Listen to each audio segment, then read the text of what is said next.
Alright, so yeah, just to introduce myself, so my name's Anna, so I am physio working at, I've got my own Pilates studio and physio clinic in Essex, in a little town called Bridge, just near Billericay, in between Billericay and Basildon.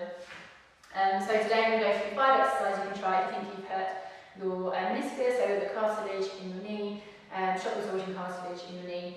So you can get a tear of the structure, sometimes you get a twisting injury, or sometimes you can get what we call a degenerative tear, which is something that might just come on over time, but that can be brought on by a twisting movement as well. Okay, so we're going to go through a few different exercises. So like I said, the main thing for you to try is to sort of strengthen up your knee, try and work on the stability around your knee. A bit of gentle stretching can help with pain relief as well. Okay, so we're going to do all of our exercises standing today. So the first exercise 1, is a forward lunge. Okay, so if you take us down, we're standing tall for our spine, and then you're going to step forwards. You're coming onto your toes with your back foot. You're going to take your knee down, push up, step back, and then switch sides, step forwards. Lower down, push up, and step back. So you're alternating legs. And lunge is quite good because you can work the front and the back in different ways with it.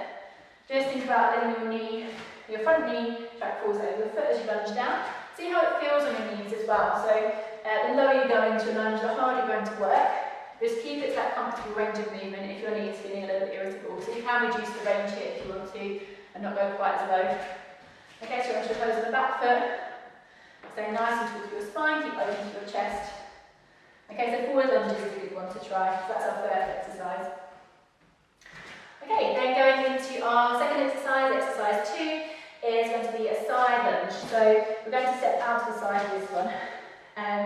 So again, it's good to do it on both sides. You work both sides with your lunges, but in slightly different ways. Okay, so you step one foot out to the side, bend your knee, shift yourself across, and then step back in. And you can switch sides, step the other foot out.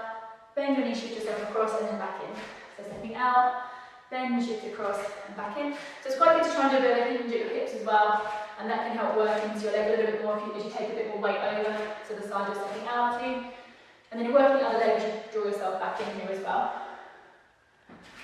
Okay, you can try and time it with your breathing if you like on this one as well. So breathing out as you step out, and breathing as you step in. And again, think about how your knee's feeling, so you can sink down into your side lunge as far as you feel is right for you. So the further you go, the harder you're going to work. But if your knee's still feeling a little bit irritable, you might want to just keep that range comfortable and then start working into it as your knee starts to improve. So we'll go for one more on each side of our side lunge. That's our second exercise. And then you give the legs a little shake out after that one. Okay, so that's the second one, our side lunge. Our third exercise we're going to do is a single leg balancing exercise. So you're going to take your weight onto one foot.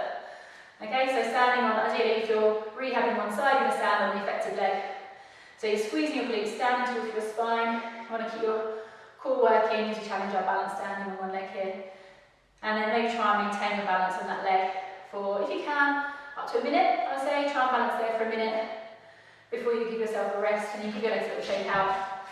And if you wanted to even yourself up, you could do the other side as well here as you balance. There's a few ways to challenge your balance more as well. So one of the ways is to take away other systems that you use to help with your balance. So your vision is one. So you can try, if you're finding standing on one leg not so bad, fairly easy, you can try closing your eyes and see how you find it with your eyes closed. It becomes a lot more tricky. The other thing you can try is standing on something soft or unstable like a pillow or a cushion, or if you've got a wobble board, something like that, and standing on that. So that unstable surface is going to make you work a lot harder. Okay, so you can try standing on something unstable, and that will work you harder into a single leg balance. Okay, so maybe try and maintain it for a minute. If you can maintain it for a minute, then try closing your eyes or standing on something softer or less stable to challenge yourselves a bit more. Okay, that's our single leg balance exercise. And you should feel that you're working around your knee, but you might fit into your glutes here as well. And then, so our next exercise, challenging our balance even more. You might want to hold on for this one. I'm going to hold on as I show you. So we're going to try a single leg squat. I'll show you this one. I'm just going to hold on to start with. So you're going to stand on one leg. Again, obviously, standing on the affected leg if you're trying to rehab one side. But again, it won't do any harm to work both sides, so you keep your muscle balance equal. Again, standing tall. So you're going to bend your knee to come down into a single leg squat, and then standing back up again. Okay, so squatting down, and back up standing on leg. I'll try and show you standing forwards, but you can hold on with fingertip support here if you need to, okay? So challenging your balance here as you squat down and come back up. Okay, so bending your knee as you come down and back up. And really think about your alignment of your knee on this one as well. It's really tempting when you squat on one leg. If you let your knee come in, collapse in. So really squeeze your bum muscles, squeeze your glutes. Think about trying to get your knee to track as straight forwards as you can. Ooh. So you're really challenging your muscles to really engage through that, like I say, normal movement plane. The movement plane that you would work through if you're walking or you're running, okay, rather than letting your knee drop inwards. So we're trying to strengthen our muscles through, or going up and down stairs as well, strengthening our muscles through that sort of functional range without compensating or adapting by letting our knee drop in, okay?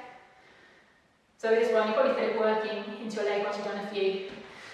So do anything until you feel like you're starting to work really hard, you feel those muscles aching, and then you're giving yourself a break, or you can swap onto the other side where you give your leg a break and just equal yourself out by squatting on the other leg as well, okay?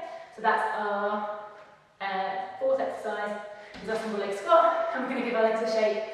And then going into our final exercise, fifth exercise, this one is a stretch. So we're going to do a calf stretch. So just holding it as a static stretch, and it can just feel like hopefully a bit of pain relief for you. Again, if you've been compensating how you've been walking and moving, you can feel like the calves and the back of your knee can get quite tight. So it can be quite a nice, gentle pain relieving exercise. Static stretching, I don't think really changes the structure of the muscle. But I still think it's good to do some stretching just to try and help relax into a certain range of movements and help with pain relief. So toes are pointing forward, bending your front knee, back leg is straight, so you should feel the stretch into the back of the back leg here. And you can just hold it here for maybe 15 to 30 seconds. And again, you can obviously try the other side as well if you like. So just stepping forward with the other foot, bend your knee, back leg is straight, back heel into the floor. Feeling the stretch into the back of your back leg. You might feel it behind your knee here as well. Especially following a meniscal injury, you often find that your range of movement is restricted. So really trying to push your knee into full extension as you stretch into your calf, just to try and help regain that range of movement. So you might want to try that one a few times on each side as well, just to give yourselves a good stretch, especially after you've done some strengthening rehab work there as well. Okay, and then when you finish all your exercises, you can give your legs a shake out. And it's quite normal that you might be more aware of your knee after doing those exercises, so you might feel like you've worked it, but hopefully within 24 hours or so, any kind of feeling like increased awareness of your knee, hopefully that'll start to settle down, sort of 24 hours or so after you've done your exercises. So yeah, you can give those a go, see how you get on. There you go, there's 5 exercises there that can help with rehabbing your knee if you're suffering from a torn meniscus. So give those a go.